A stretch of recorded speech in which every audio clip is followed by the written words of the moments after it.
ಹೇಳ್ದೆ. ಇದು ಎಂತ?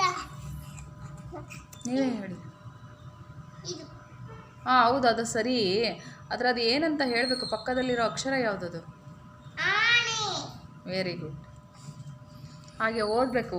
ಪದಗಳನ್ನು ಓದಲಿಕ್ಕೆ ಬರಬೇಕು ನಿಮಗೆ ಅಂತ ಕೊಟ್ಟಿರೋದು ಅವರದು. ಇದೆ ಇಲ್ಲೂ ಆನೆ. ಹ್ಞೂ ಇಲ್ಲೂ ಆನೆ. ಇಲ್ಲಿ ಇದಕ್ಕೆ ಆನೆ ಕಟ್ಟಿದ್ದಾರೆ. ಈಗ ಅಲ್ಲಿ count and write the number ಅಂತಿದೆಯಲ್ಲ, ಅದು ಬರೀರಿ. ಎಂತ? ಅಲ್ಲಿ. ಒನ್. ಹಾಂ ಇಲ್ಲಿ ಅಲ್ಲಲ್ಲ, ಡ್ಯಾಶ್ ಬರದಲ್ಲಿ ಬರಿಬೇಕು. ಅನ್ನ ಡ್ಯಾಶ್ ಬರೆದಿದ್ದಾರಲ್ಲ ಅಲ್ಲಿ. ಡ್ಯಾಶ್ ಅಂದರೆ ಅಡ್ಡ ಗೀಟ್ ಎಳೆದಿದ್ದಾರಲ್ಲ, ಅದಕ್ಕೆ ಡ್ಯಾಶ್ ಅಂತಾರೆ. ಹಾಂ ಹಾಂ, ಅದ್ರ ಮೇಲ್ಗಡೆ ಬರಿಬೇಕು. ಒನ್ ಬರೀಲಿ. ಅಲ್ಲಲ್ಲ, ಅದ್ರ ಮೇಲೆ ಅಂದರೆ ಇಲ್ಲಿ, ಅದ್ರ ಮೇಲೆ ಅಡ್ಡ ಗೀಟಿನ ಮೇಲೆ. ಹಾಂ ಅಲ್ಲಿ ಒನ್. ಹಾಂ ಅಲ್ಲಿ ಟೂ. ಅದನ್ನು ದಾಟಿ ಹೋಗಬಾರ್ದು. ಇಲ್ಲಿಯಾ? ಹ್ಞೂ ಹ್ಞೂ 3 ಹ್ಞೂ 4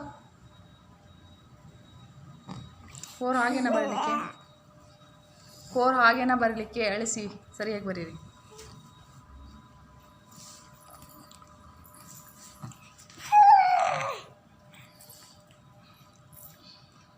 ಇಲ್ಲಿ ನೋಡು, ಬೀಚಿ ನೋಡು. ಅಮ್ಮ, ಟೀಚರ್ ಪೆನ್ನಲ್ಲಿ ಯಾಕೆ ಇಚ್ಚಿದ್ದು? ಅದೆಲ್ಲ ಮಿಸ್ ಆಗಿ ಬರೆದಿದ್ದಾರಷ್ಟೇ. ತುಂಬ ಮಕ್ಕಳಿಗೆ ಬರ್ಕೊಡ್ಬೇಕಲ್ವ ಅದನ್ನು, ಹೋಮ್ವರ್ಕ್ನ, ಅದಕ್ಕೆ.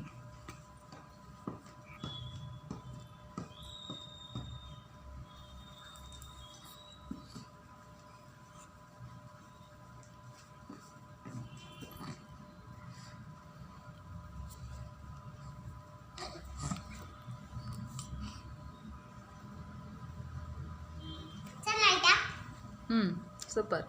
ಹಾಂ ಹಾಗೆ ಕರೆಕ್ಟ್.